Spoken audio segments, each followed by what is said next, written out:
introduction about Professor Ölçer.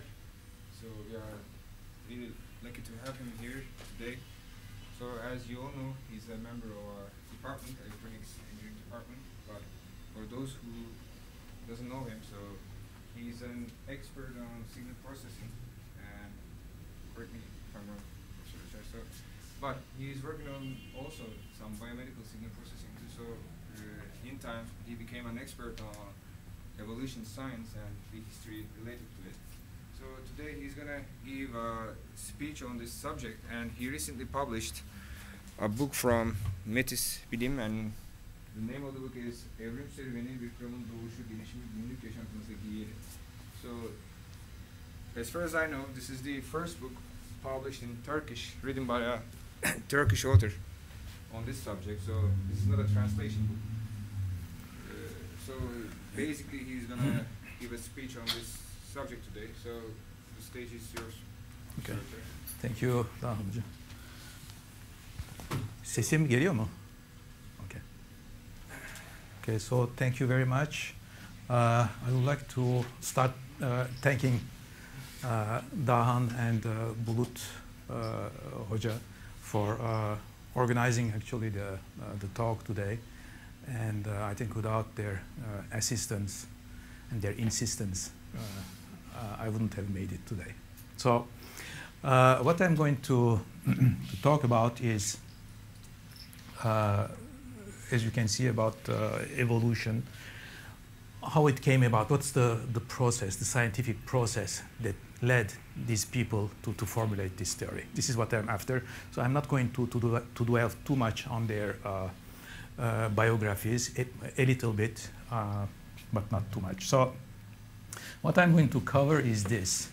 Basically, I'm going to start with the first public presentation of evolution theory, which is this joint contribution of Darwin and Wallace on 1858, July 1st. And then, so we'll spend some time on this, try to understand what they are saying, and then we are going to try to figure out very simply what we mean by evolution today. And this is what I call Evolution 101. And then I'll go a bit more deeply in the proper topic of the presentation, which is the presentation of this process by which both of these gentlemen came with their theory. I'll just say a few things about the zeitgeist, the difficulties that were present during their time for formulating such a theory, which may appear to us today more or less obvious, but it was 150 years ago. The word was a very different word, actually. And then I'll just end up with these two bullets. Why is it Darwin and Wallace that discovered evolution theory?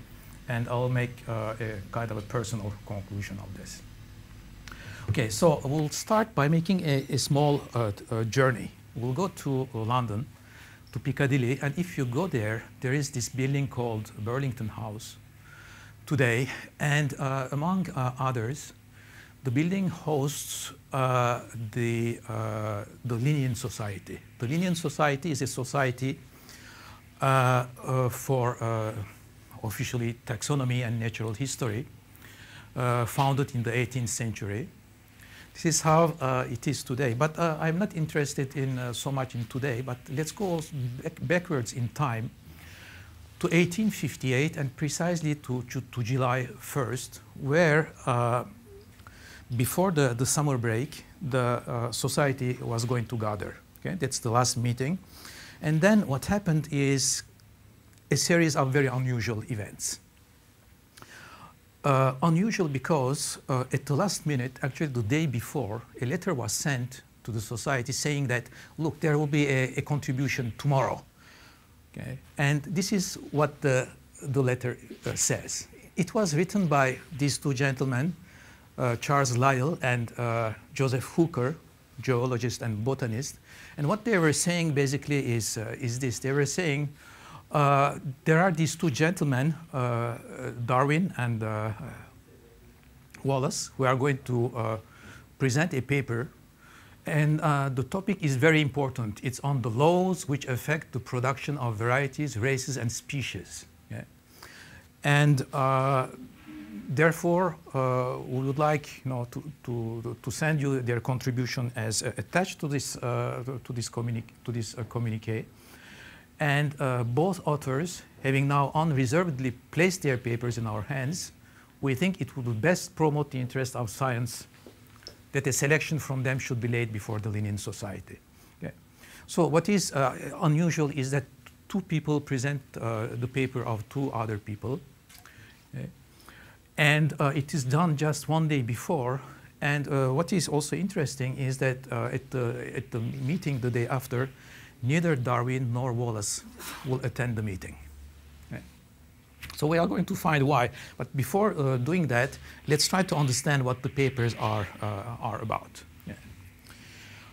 The paper, actually, the contribution is made of two parts. One is due to Darwin. The other one is due to Wallace. And what Darwin says, it's not really a paper, Darwin's.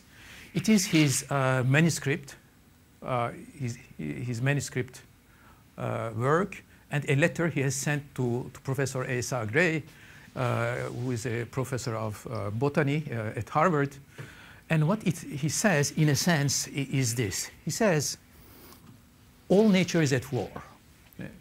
One organism with another, with external nature.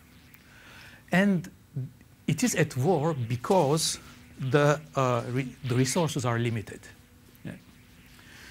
Because the populations breed at such a rate which cannot be sustained by the environment. So there are some of the individuals who are going to be discarded, some others are going to be maintained.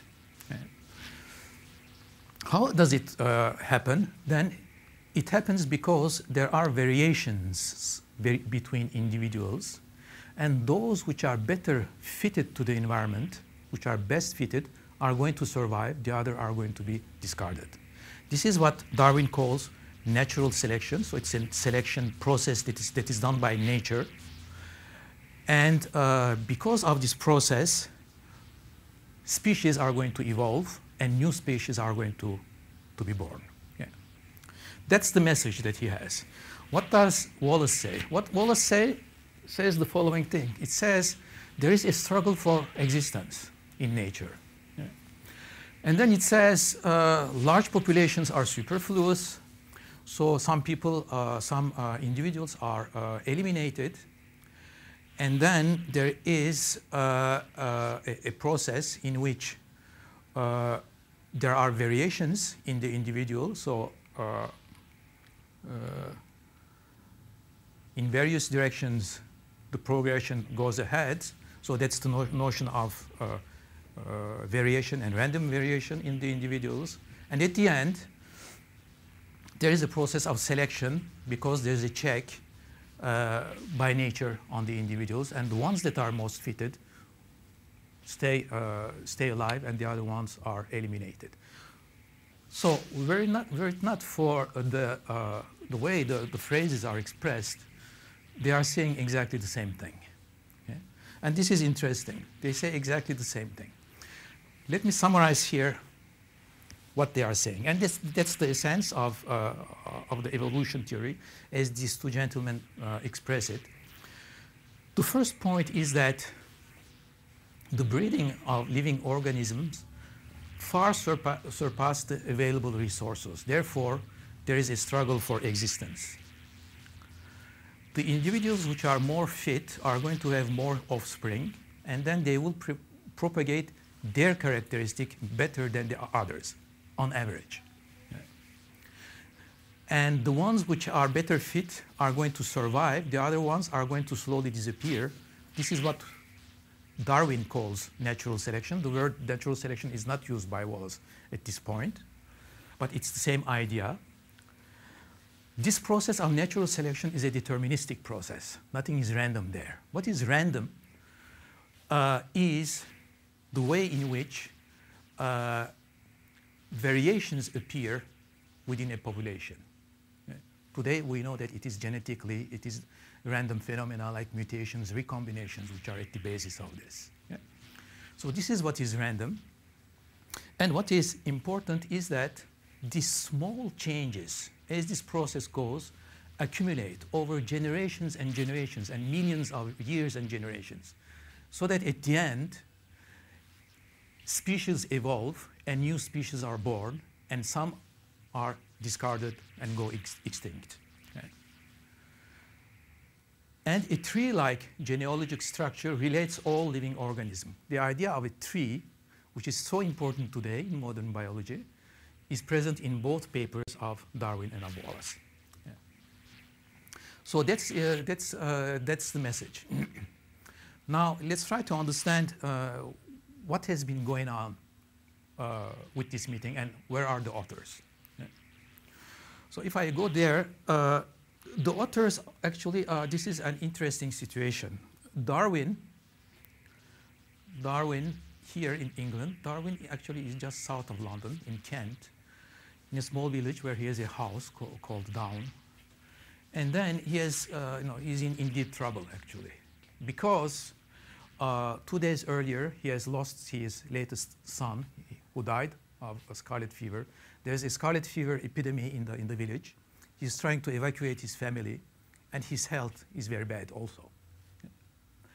So that's why he cannot attend the meeting. How about Wallace? Wallace, well, he is really far, far, far. He is in Southeast Asia, what we call Indonesia today, more than 10,000 kilometers away, and he doesn't even know that his presentation, that his paper is presented at the meeting of the Linnean Society. Yeah. So to understand why these two gentlemen have come up with the same paper and the same presentation at the meeting, let's do the following. Let's go back 2 weeks back from the meeting on 13th of June. And this is how, this is the house of Darwin. This is how it looks today. It's a museum. So he's there, and that's his study, and he's doing his usual mail, and then the postman brings a letter. He looks at it, letter comes from a certain Alfred Wallace. He knows him. They have corresponded a little bit in the past. It comes from Indonesia. So he opens the letter, and what he finds out is the theory that he has been working on since the last 20 years.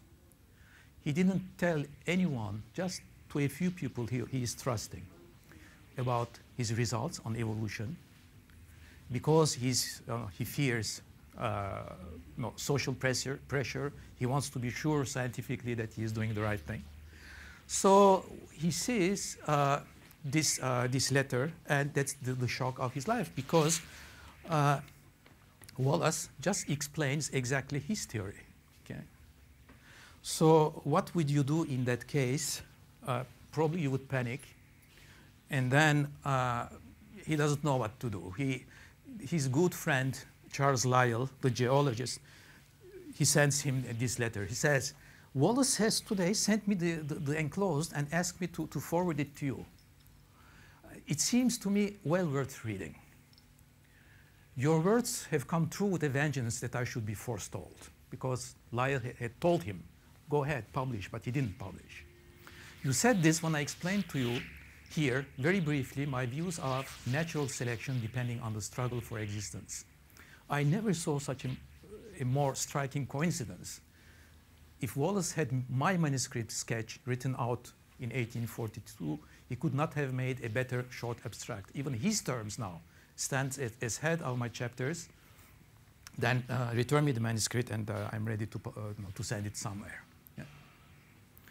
So then he goes through a process. He feels in panic, remorse, guilt, and so on. And he writes in his notes, of course, he has been working on this stuff since more than about 22 years now. Says, all my originality, whatever it may amount to, will be smashed. Yeah. Then he says, oh, well, yeah, okay, but still, I have all these documents. I could prove that I have done things before. I didn't take anything from Wallace. And then what to do? Then Lyell and Hooker find the solution. They say, look, why don't you, there is going to be this meeting of the Linnean Society. Why don't we put some documents from you and this paper of Wallace together, and you guys go ahead and present it together. It will be fair to both parties. Yeah. Even that, of course, it's at the edge. Is this something ethical or not? It's not very clear. At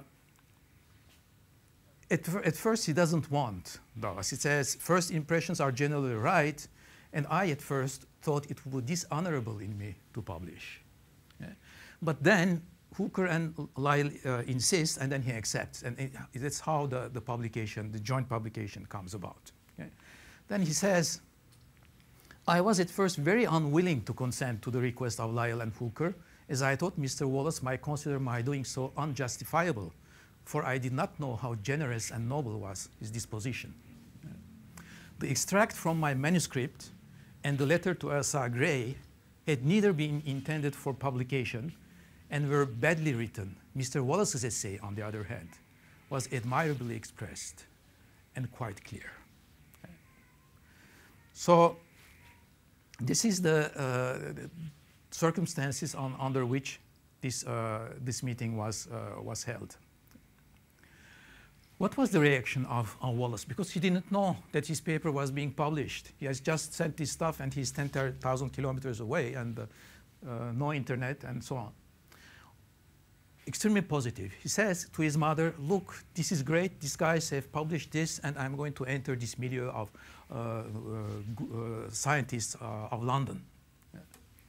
To Hooker, he writes, it would have caused me much pain and regret had Mr. Darwin's excess of generosity led him to make public my paper unaccompanied by his own, much earlier, and I doubt not much more complete views on the same subject. And I must again thank you for the course you have adopted. So he thanks for what's been done. So this is what his reaction at that time. But then with time, I think he changes a little bit his view, because the whole approach is at the edge of being, you can say, was it ethical or not? Okay. Darwin didn't have any paper. Wallace had a paper. Okay. So once you have a paper, you probably have the priority. Okay.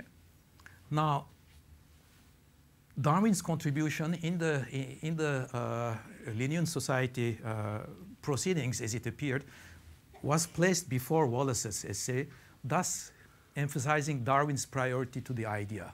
Was it a correct thing to do? And Wallace later remarked that his paper was printed without his knowledge and, of course, without any corrections of proof, which goes against the statement of Lyle and Hooker that we have seen earlier, saying that both authors have unreservedly placed their papers in our hands, which is not the case. Okay. So this is something historians of science, of course, have written a lot on. So I will leave this here, but then let's conclude the meeting. So it's an unusual meeting, and the conclusion is unusual. Hooker at the end says, nothing was discussed at the end because the old school, these guys were caught by surprise, and since Lyle and myself were presenting the contribution, then they didn't dare to come against it. Thomas Bell, so this is nice, Thomas Bell, which is the president of the Linnean Society, says at the end of the year, this year which has passed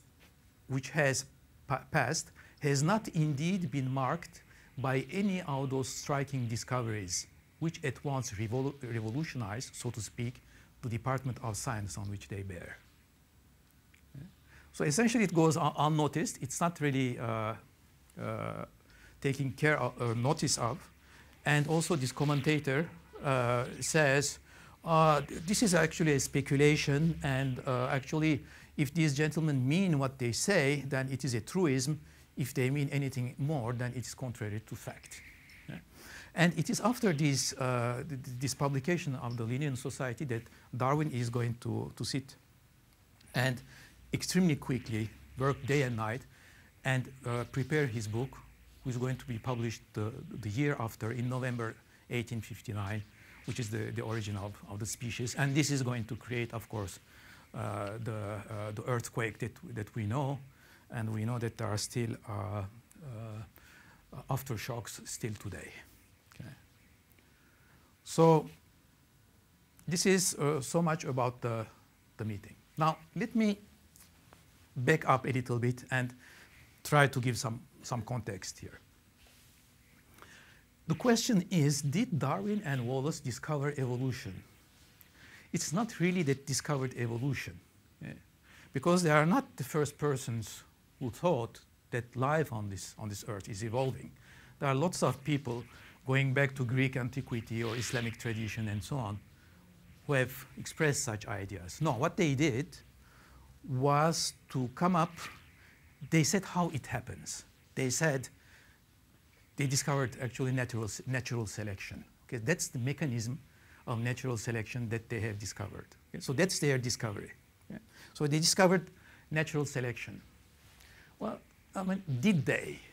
Okay. So if you look at this gentleman, Patrick Matthew was a Scottish landowner, and his occupation was to try to improve the quality of timber, because they are building boats for the Royal Navy, and he was trying to improve the quality of the wood, of the timber for the boats. Okay? And this is what he writes. He says, there is a law, universal in nature, tending to render every reproductive being the best possible suited to its condition that its kind is susceptible of.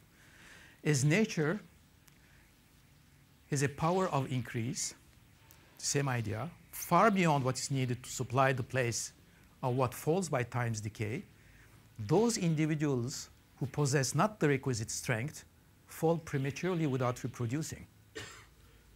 Natural selection. And then their place is occupied by more perfect ones. And then he says, the progeny of some parents, under great differences of circumstances, might, in several generations, even become distinct species incapable of co-reproduction. So he has the idea of natural selection, the idea of artificial selection that Darwin uses. That's the first chapter of the origin of species. And then he has this idea of evolution based on natural selection. So, and this was published in 1831, so something like 27 years before Darwin and Wallace. So, therefore, it is Patrick Matthew who discovered natural selection. Well, did he? Yeah. Look at this gentleman here. William Wells, there's no photos of him existing today, as far as I can see. He was reflecting about the black race in Africa, how this developed, and the reason for it. And he says, what was done for animals artificially, so artificial selection, seems to be done with equal efficiency, though more slowly, by nature, natural selection, in the formation of varieties of mankind, fitted for the country which they inhabit. Of the accidental varieties, so random variations of man, which would occur among the first scattered inhabitants, some would be better fitted than the others to bear the diseases of the country, and those would be selected. And this is how, for instance, the black race would appear in African countries. Yeah? So this is 1818. Okay? So 40 years before. Yeah. Probably one could still go back. Okay? I have stopped here, and now the question is, so to whom does the credit go? Think. So the credit goes, I like very much the sentence of Francis Darwin, who is the son of Darwin. He says, in science, the credit goes to the man who convinces the world, not to the man to whom the idea first occurs. And I think this is he really makes the point. You can have lots of examples in the history of science where this holds. Okay? Now, let's just look quickly at evolution as we see it today. Perhaps graphically, this is something, a picture that you can see right and left, but I think it's a nice one. It just summarizes pictorially what this is about. If there is no evolution, different species no, they grow over time. But since those lines are not inclined, it means symbolically that there is no evolution. Lamarck says that the species are created independently, but then they evolve, okay, over time. What Darwin and Wallace say is that species evolve like in a tree, but there is a common origin, okay? And there is no preferred direction. This is just going randomly. Today, what the theory of evolution, as Darwin and Wallace have expressed it, is a still solid theory which still forms the basis of evolutionary biology. Of course, there are lots of things that have changed in the meantime, but the basics are there. And the three pillars are this: there is variation in individuals. There must be inheritance. You have to pass from generation to generation the favorable characters, otherwise there is no evolution. And then there is natural selection. And all these things combined together gives you evolution. Okay? Now, evolution since Darwin's time has also changed. So it's what I call evolution of evolution. So the way you do evolutionary science today is not like at the time of Darwin. Look what Darwin, how he was doing. He says, for instance, in his manuscript, I cannot doubt that today you wouldn't write a paper like this, right? So, and there is no math, but there is just reflection, there is just English, very nice English, but this is how it was done. Today, you would do it this way, okay? Today, you would say, for instance, that you consider a genotype, and then you consider a population, and then you ask the question, how rapidly will the population change through time? My intention is not to explain the equation, but to show you that this is probably the simplest equation that in evolutionary population evolution you can write today. Okay? But it is mathematical. So much so that evolution has kind of become a part of mathematics today. Okay? There are conferences, workshops that are devoted to it. You may have heard about this one. Okay? So there are lots of things going on.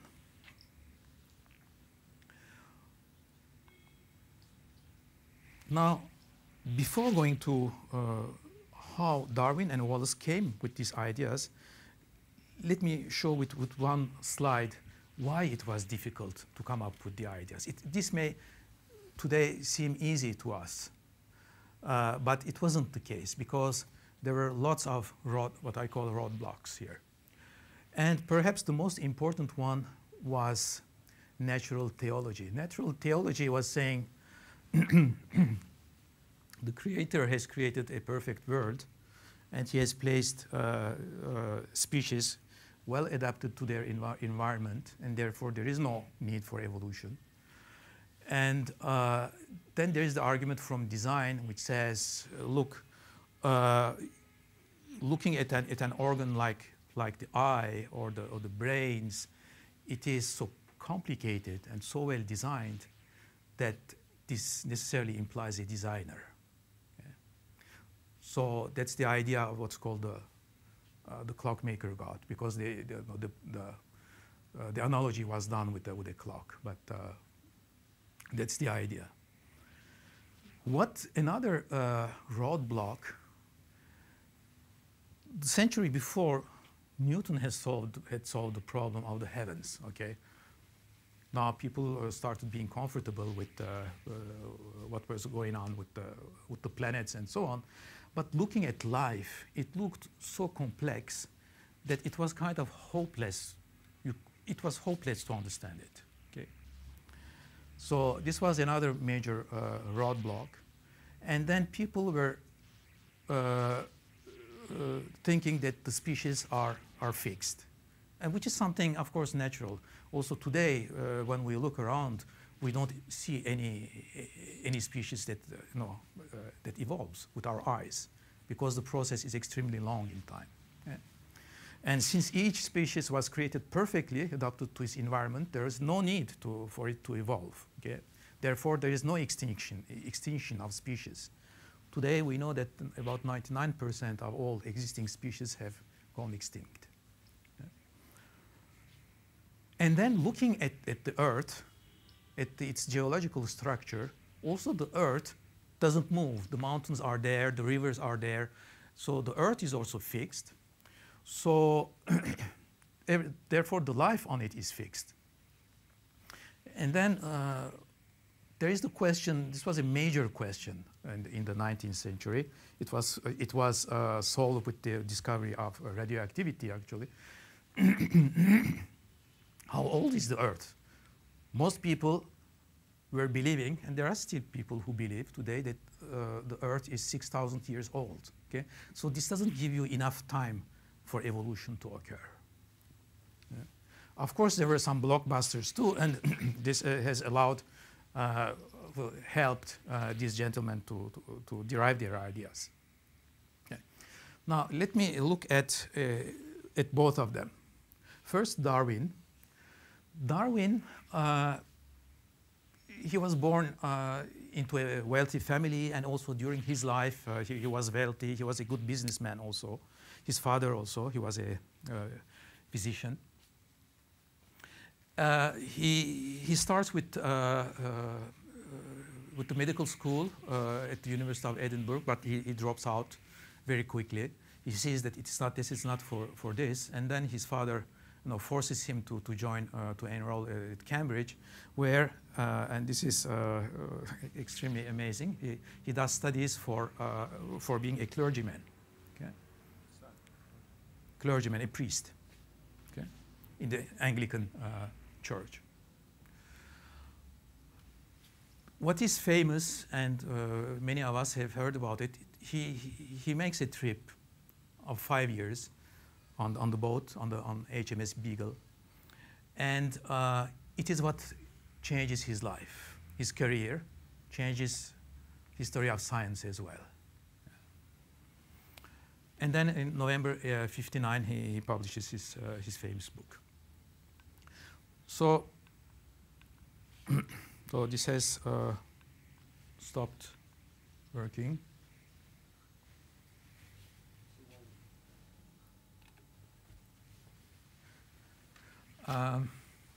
Some early influences. He is influenced by all these people. Of course, William Paley. So before his trip around the world on the Beagle, and also after it, he was essentially a creationist. Okay, he wasn't an evolutionist. Okay? And he admired actually William Paley. And then with other people, he gets some the influence of some other people. Okay? He is introduced to entomology by his cousin, and he becomes a beetle collection. And this is something very important for him. He's a beetle collector. He collects all these insects. Yeah. And then he reads a lot, of course. Çalışmıyor.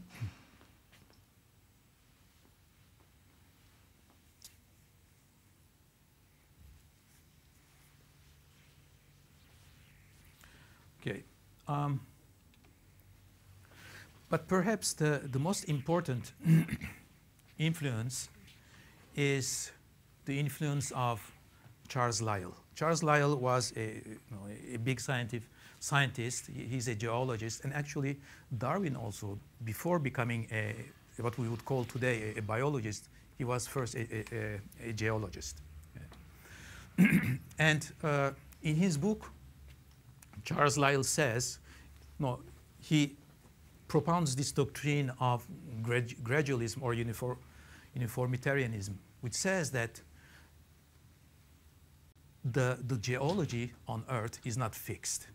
It is changing. It's just that the time scales are so huge that we don't see it. And the geologic time are immense. Okay? Earth has existed since very, very long time. He doesn't know exactly for how long, but he suspects it's very long. And so the Earth is a changing environment. So this idea of change is what Darwin is going to strike Darwin. And he will also think, if the Earth changes, why don't the species also who adapt themselves continuously also change. Okay? So this is this has played a major role, and actually, when he does his trip on HMS Beagle, he takes the book of Lyell with him, and then he reads it continually, and he's inspired by it. Okay? And he will say about this trip, I have always felt that I owe to the voyage the first real training or education of my mind.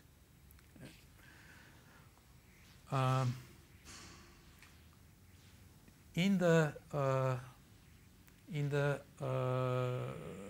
trip, what he does is this: he makes observations. Okay, observations with regard to geology, paleontology, and the geographical distribution of plants and animals. And this is what guides him, what slowly suggests to him that life on Earth is not the species. Life has been evolving. The species are not fixed. So he reaches the conclusion. Actually, he will reach these conclusions after he finishes his trip. But he will conclude from all this data that it gathers that change rather than fixity is what defines the natural world, which is in accordance to what Lyell is saying for the mineral world, if you want. Species are not created as best adaptive to their environment. They change over time. Yeah?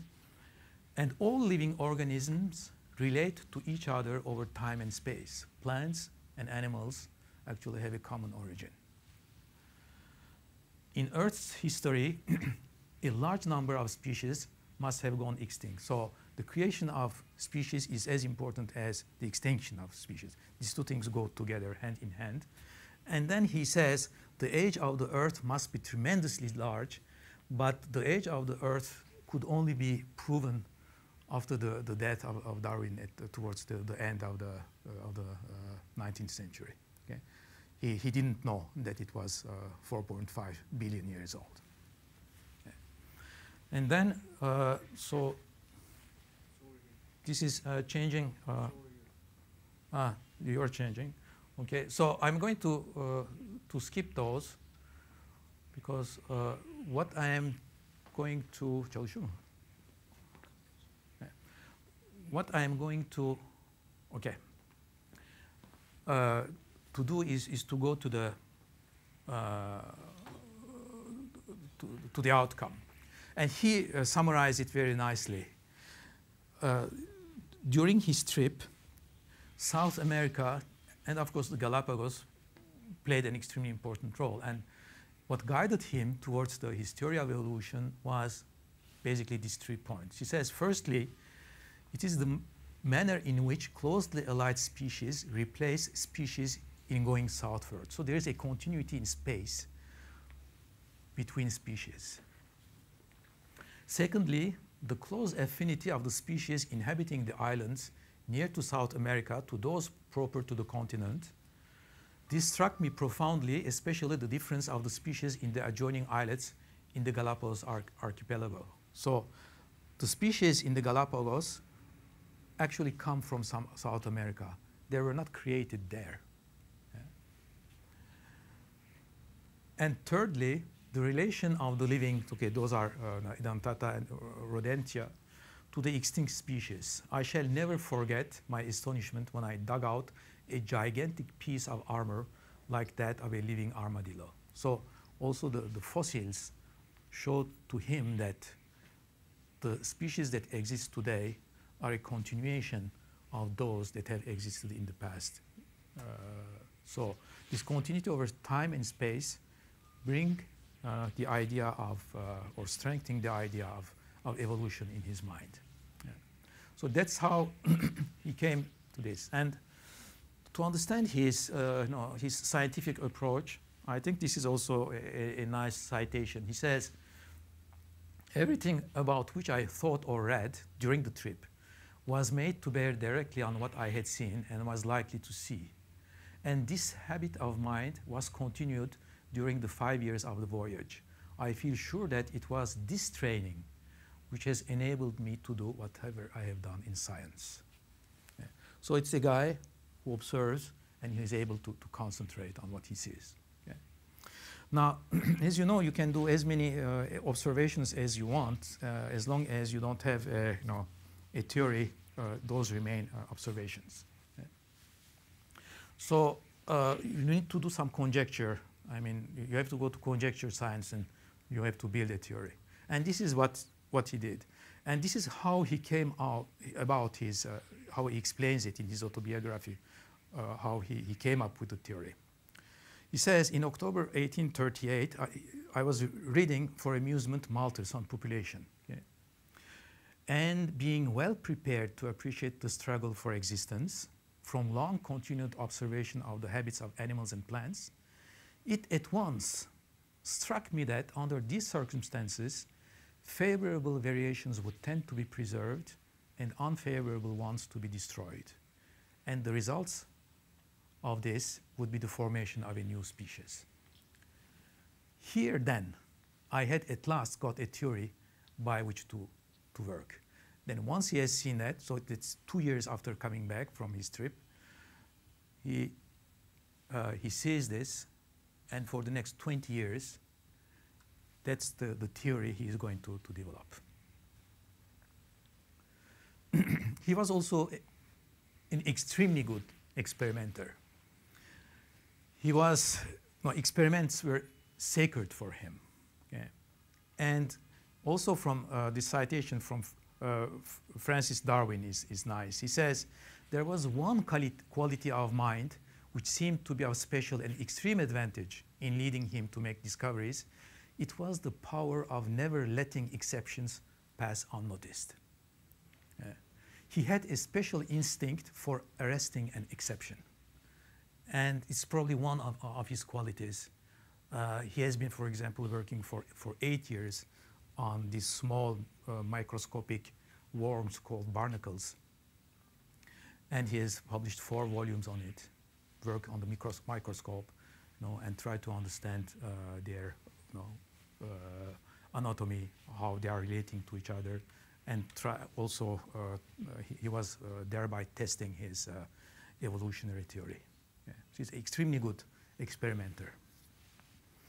Now, how about Wallace?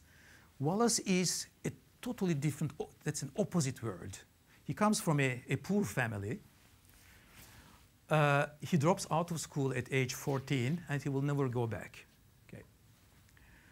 And then what he does is that he explores northern Brazil during 4 years. During 8 years, he goes to Singapore, Malaysia, and Indonesia, what's called the Malay archipelago at that time. And then he writes 2 papers. And 1855, that's what we call the Sarawak paper. And 1858, that's the killer paper for Darwin. That's the Ternate paper. That's the paper he's going to send to Darwin.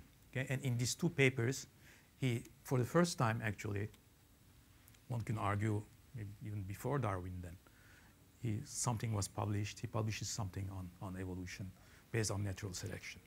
Yeah. How about influences? How was he influenced? He reads, of course, also a lot.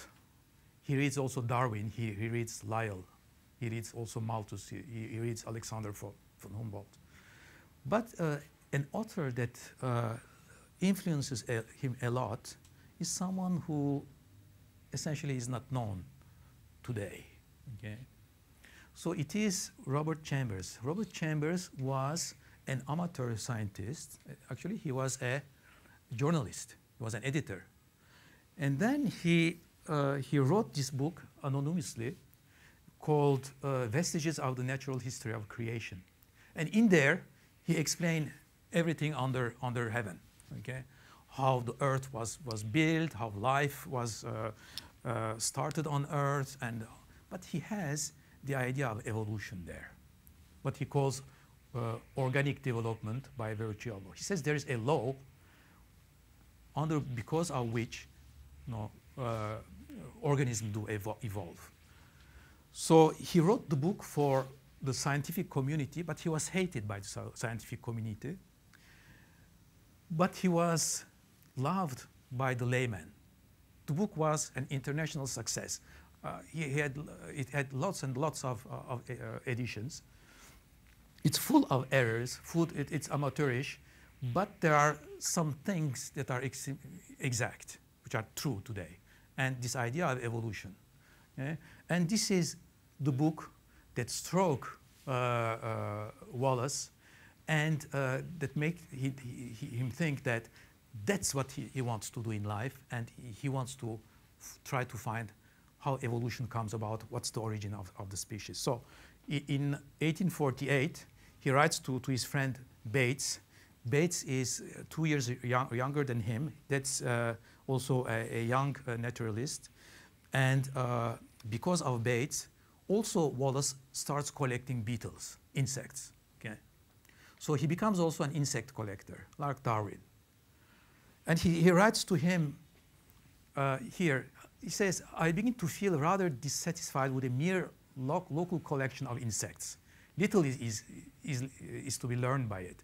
I should like to take one family to study thoroughly, principally with a view to the theory of the origin of species. He says, this is what I want to do. And to be able to do that, he's going to do a trip. Actually, with Bates, they will go to South America.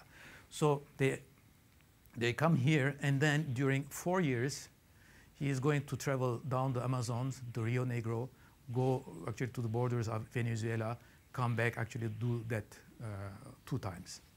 Okay? So travels thousands of kilometers and tries to understand, observing nature, what can I say about the evolution or the creation of species.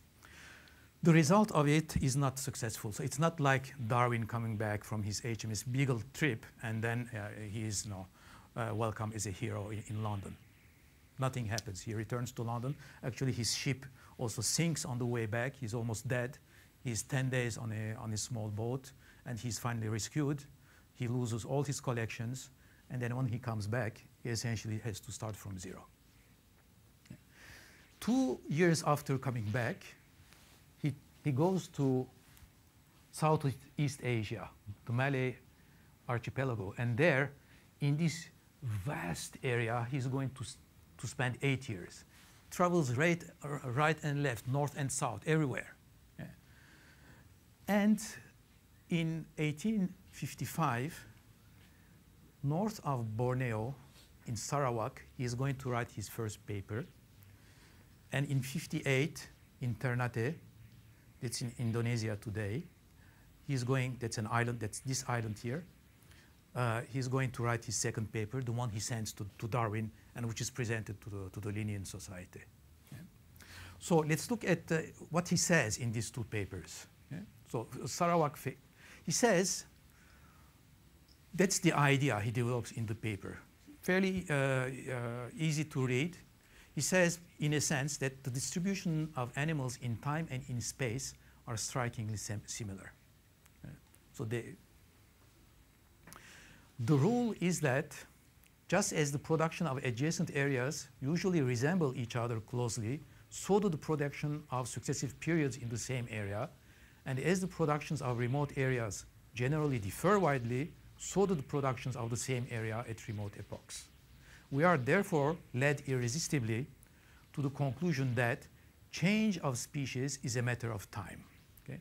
So the conclusion of this paper is that given all these laws, actually he expresses it as 9 laws, the conclusion is that there is species evolve. But he doesn't have yet the idea of natural selection. He doesn't really see that. Yeah?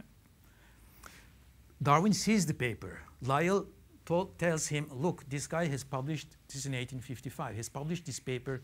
I think he is doing something very close to what you're doing. Read the paper. Darwin doesn't.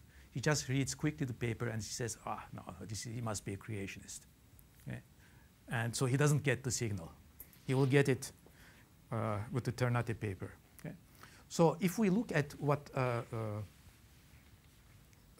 Wallace says, he says, my paper written at Sarawak rendered it certain to my mind that the change had taken place by natural succession, not selection, succession, so there's a progression and descent, one species becoming changed either slowly or rapidly into another.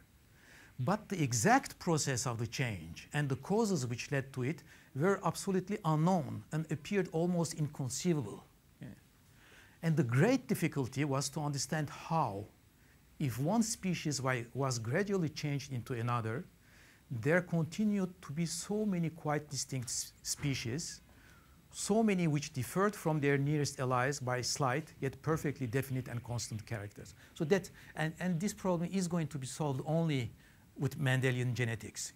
It's only after that that we will be able to understand this. Yeah. So therefore, in his second paper, the Ternate paper, what he does is that he travels in this area, so after having written the Sarawak paper, and then one day he goes to this island of Ternate that you see here, and then he has an attack of malaria.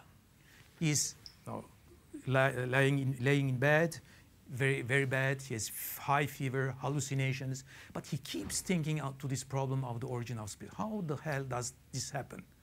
And then he has, like Darwin, and just an illumination. He says, then at once, I seem to see the whole effect of this, that when changes of land and sea, or of climate, or of food supply, or of the enemies occurred, in conjunction with individual variation, then all the changes necessary for the adaptation of the species to the changing conditions would be brought about.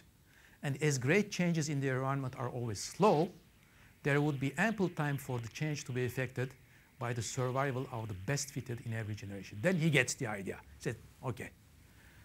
In this way, each part of an animal's organization could be modified exactly as required, and in the very process of this modification, the unmodified would die out. That's extension. The more I thought about it, the more I became convinced that I had at length found the long sought for law of nature that solved the problem of the origin of species. So once he gets this, he doesn't wait like Darwin for 20 years. The day after, he writes the paper and sends it to Darwin. Okay. Also a different character, as you can see. And so I think this also explains how Wallace came to the idea. Very similar ways were followed by both of them. And then Wallace does lots of things. He's a fantastic scientist and naturalist. He travels eight years, 60, 70 separate journeys, thousands and thousands of new species discovered by him. And coming back in 1869, he writes now this book, the Malay Archipelago, which is a fantastic success. And it is one of the best sold books, actually, of travel in the 19th century. Okay. So this is how the story goes. So now, what we will do is, remember we started, I am coming to the end. Let's go and finish at the same place. Okay.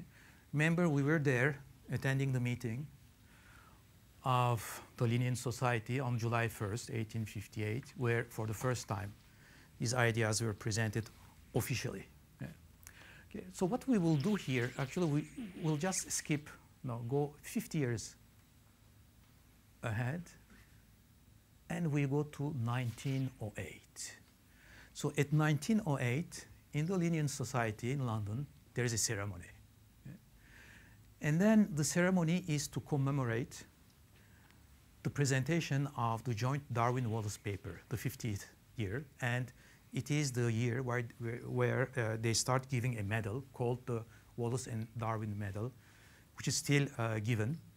So it was given every 50 years. It was given in 1958 and in 2008, and now it's given every year for major advances in evolutionary biology. Okay? But it's the first time, and the first time it's given to Wallace. Okay? And they invite Wallace, and they tell him, would you attend the meeting? He doesn't like meetings. Okay? He says, okay, well, he's an old guy. He still has 5 years to live. Darwin he died more than 20 years ago.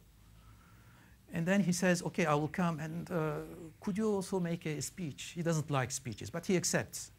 And then he makes I find an interesting part in the speech that I want to show you. He says at one point the following thing. He says, and this brings me to the very interesting question. Why did so many of the greatest intellects fail while Darwin and myself hit upon the solution of this problem? Why is it? And he gives his explanation. He says, on a careful consideration, we find a curious series of correspondences in mind and in environment which led Darwin and myself to reach identically the same theory. I think we have seen that in the presentation. First, and most important, I believe, in early life, both Darwin and myself became ardent beetle hunters. Both Darwin and myself had what he terms the mere passion of collecting, not that of studying the minutiae of structure, either internal or external. Now it is the superficial and almost childlike interest in the output form of living things, which though often depicted as unscientific, happened to be the only one which would lead us towards a solution of the problem of species. This is interesting. And then says, thenceforward, our interest in the great mystery of how species came into existence was intensified, and again, to use Darwin's expression, haunted us. Yeah. Now, this is, so in conclusion, I would say perhaps the following thing. For me, that's one upshot of the whole thing. A terrific illusion of design fooled humanity until the middle of the 19th century. What Darwin's and Wallace's greatest achievement was probably to solve the mystery that you can get very complicated and apparently purposeful things by the accumulation of very simple things. And I think fundamentally, this is what they did. This is their contribution. Basically, there is no design according to their approach. So also, now, a general conclusion would be that this triumph of science can be generalized to science in general, and I think it gives us the courage that we can understand almost everything, starting from very simple things, and who knows, maybe starting from nothing. Okay, so that's all.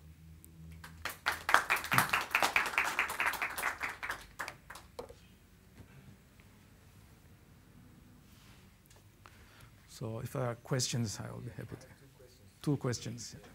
First of all, we all know Darwin, but we don't know Wallace. So what is the reason? So Darwin is a famous guy, and just now I learned about Wallace.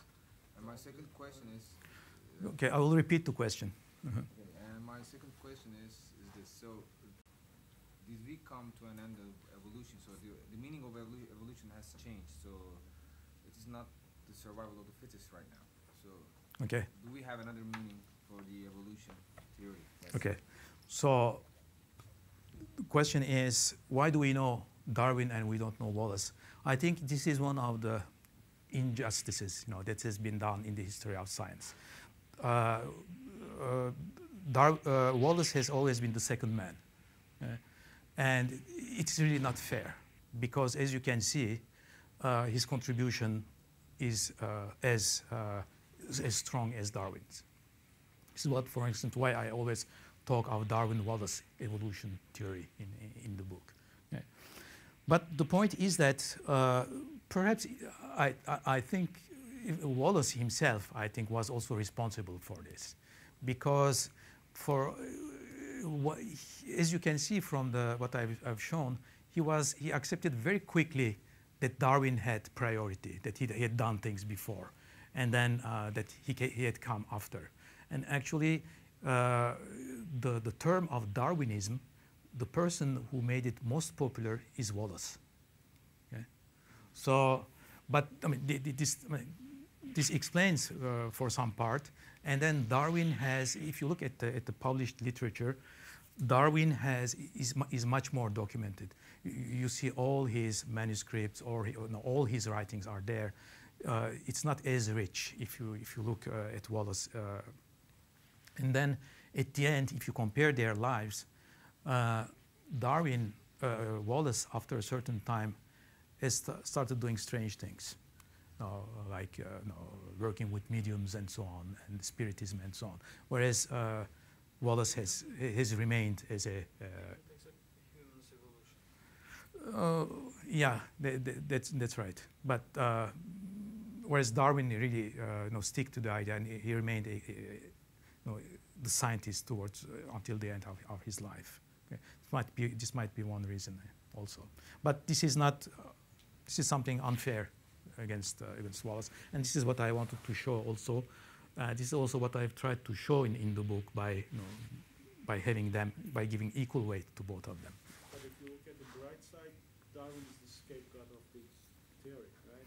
Yeah, that's right. That's right. He's been, yeah, exactly. Yeah, that's right. He's the scapegoat, and yeah, that's right. Because he's the person who is much more.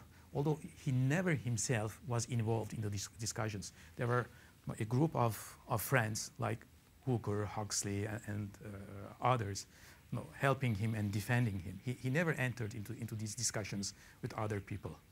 Okay, but he had a group of supporters working with him in this elite London scientific environment.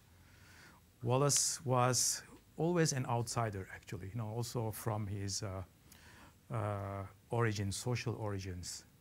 Although he was accepted as a big scientist, but he was never, the upper middle class or close to aristocracy in London. The other one is how about evolution today? Evolution, of course, today is still going on. Of course, nothing. I mean, everything that's alive evolves. Okay. So do the animals. What we can perhaps say is that now, of course, man is, because of all kinds of, for instance, because of medicine, we are able to act against natural selection, for instance. So it doesn't work. So in that sense, it's stopped, but still we are evolving. But on the other side, to be able to measure evolution, 1,000 or 10,000 years are not enough. You have to look at much longer time scales. This is why perhaps we don't really see, are we evolving, how are we evolving? But there are examples of our evolution since, if you say, since 10,000 years. There are indications that we are evolving. Okay.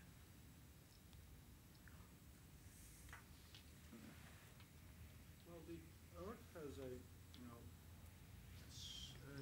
cycle in terms of atmospheric and environmental conditions. So, do you think that evolution is those type of circles? No, I don't know what. So the question is, Earth has a cyclic character. For instance, the solar activity has a period of something like 11 years. Okay, or there are cycles in nature. Does evolution also have cycles? I would say it has.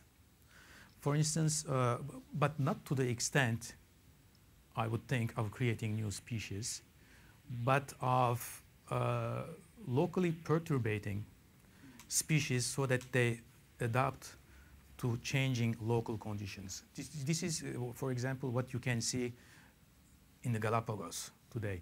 If you have a few years of good weather, you see the characteristic of the birds, their beak and their size, adapting to, because the pressures, the selective pressures are very high. And if you have good weather, then it changes again. So there are cycles like this, but not to the point that, or I know, that would drive really to a new species. Okay. So it comes, there is some, you can see some oscillatory behavior certainly in evolution. Can I ask one more question? So, yeah.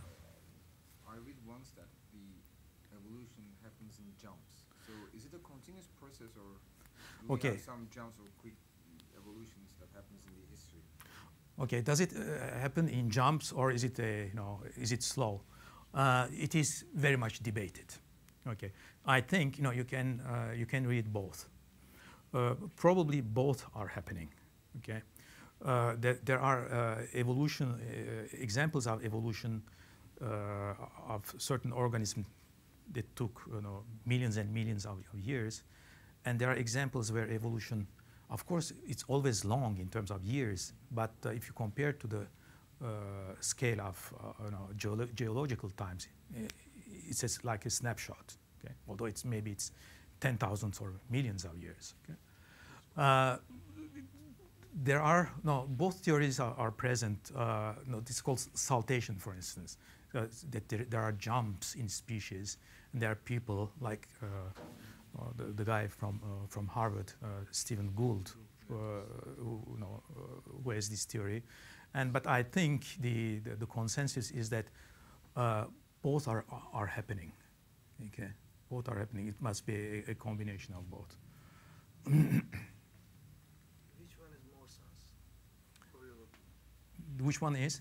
More sense, more logical. I think they are both logical because I don't know which one is more important. Which one is more in nature? Okay. I don't have any clue on this. Yeah. In evolution theory, when is the first black people in the world? This, the theory, actually Darwin also was saying, and this is also one of the things that he got right. He was saying that humanity, Homo sapiens, came out of Africa. First, started Africa, and we migrated north Yeah. of the Anatolia. Yeah. White people exist. Yeah, the migration, of course, there are other species of hominids, if you want, that before Homo sapiens have existed and have gone to Asia and other parts of the world. But our species, the Homo sapiens, is something like 200,000 years old, and that's the best theory today. Maybe it will be proved wrong one day, but that's the best theory today. It started out of Africa and then come towards Asia to Europe. Yeah. I have not really a question, but more a comment. Yeah. The evolution for species we are talking about, it seems like for everything it is the same, but actually it's not the same. For every species, for evolution, what I think is the need of evolution is also depend on the pressure. Exactly. If there is a need, That's very correct. Yeah. that needs to be changed, Yeah. that species will evolve much more faster than other species. Exactly. So in some species, you will see what you said, what Carl said, there will be a jump, there will be much more clearly evolution than other species. Our Exactly. pressure for the human is much more lower for all the species to evolve. So we will see our evolution much more slower than the other one. Exactly. Yeah. Especially in those amphibians and then those snakes, the pressure there is much more faster. You will see that's why much more faster new species coming out. So you have to also think that the need for evolution Yeah. is also externally controlled. Oh yeah, it is externally controlled. It's the environmental pressure that guides it, and that's the whole idea of the adaptation to the environment and of being fit or not. That's exactly true. Another example is, for example, you have species who over hundreds of millions of years have not evolved. Like the way they looked in the Precambrian, they look exactly the same today. Like the crocodile, Yeah, yeah. they are all the same. Like And some others that have evolved very quickly. So again, that's the environment, that's the selective pressures on them. Yeah. Okay, then let's philosophize a little bit. Then I got the same questions that our philosophy teacher asked. How do we evolve? Through what are we gonna evolve Yeah. as human? Through what kind of species are we gonna evolve? Yeah, I think this is, of course, speculation, right? I mean, I think this is an open thing. Now, how are we going to evolve? I think you cannot really say. You can have some conjectures and speculate, But say, suppose we would be still alive in 1 million years, there will be, the mankind. How we would look like, it's everybody's guess, I think. Yeah, I think so. Hairless, tiny. I don't know. I mean, But it's if an you interesting look at all question. Those scientific movies, that is also some kind of predictions of evolutions, that we don't use voices anymore. Mm-hmm. We communicate not by words, we communicate with thoughts. So that is much Yeah. more efficient and something like that. Are Yeah. we going to that direction? I don't know. Yeah, so all this, medicine or cultural aspects, all these things are going to influence how we evolve. But Also the new book from Dan Brown, Infernal, that is also really somehow with tackling the evolutions by accelerating it, mhm. by creating really people that certain will die and then the other will select, and then Yeah, that's also quite interesting too. Yeah. Yeah. Say overpopulation also. Because it's also starting with Another the pressure on diversity, the because the evolution world process, is yeah. becoming too. I mean, the world is not big enough for all of us. exactly. We are still not haven't well, we have I think some populations, of course. If you look in Africa, if you look at AIDS, are feeding hardly natural selection. Okay, so for instance, So you you could. think those are also natural selections? Those diseases like Oh yeah, I mean, so for example, if you would keep this HIV pressure on those populations, maybe they will develop resistant forms of their organism, and they will survive. This is really what's going on there. It's natural selection. Yeah? And if we would go there with our with medicine, and then we would lift, of course, this pressure, but we cannot do that. So really, some part of humanity feels that pressure today. I don't know if this is true or not, but I read in an article in newspaper. The womankind is separated two ways, and one of them is a beautiful girl and perfect man, perfect woman, is a and type, and the other one is some deficiencies has this. Mm-hmm. No, in evolution, there is no search for perfection. Okay, you just evolve and you try to adapt to the environment. Okay, if we have, say, we have eyes, that's an advantage for us, and I mean, you will perhaps survive better if you have eyes. But if you are an animal living under earth, it's better not to have eyes. So having eyes, as complex as they can be, doesn't mean anything. It all depends on how fit these things make you. Okay? So and this is one of the basic ideas also of Darwin. There is no search for perfection. It just goes, it tries to optimize. It's a local optimization, if you want, evolution by natural selection. There is also the concept of regression to the mean, that the average will survive rather than the extremes. Uh-huh. extremes Could are be. the minority. So the most people are the most average. So you only have just a small group of people. Of course, they will always advance for this. But A personal question, maybe? Yeah. Yeah, you're an electrical engineer. Yeah. How did you evolve into evolution? How do you come up with the idea? Well, it is my really deep motivation is my admiration for Darwin. I think this has motivated everything. It is one of my intellectual heroes, actually. So this is why I like the topic. Wallace, yeah? And then I also made his acquaintance, actually, as I started looking into this. I didn't know about him initially.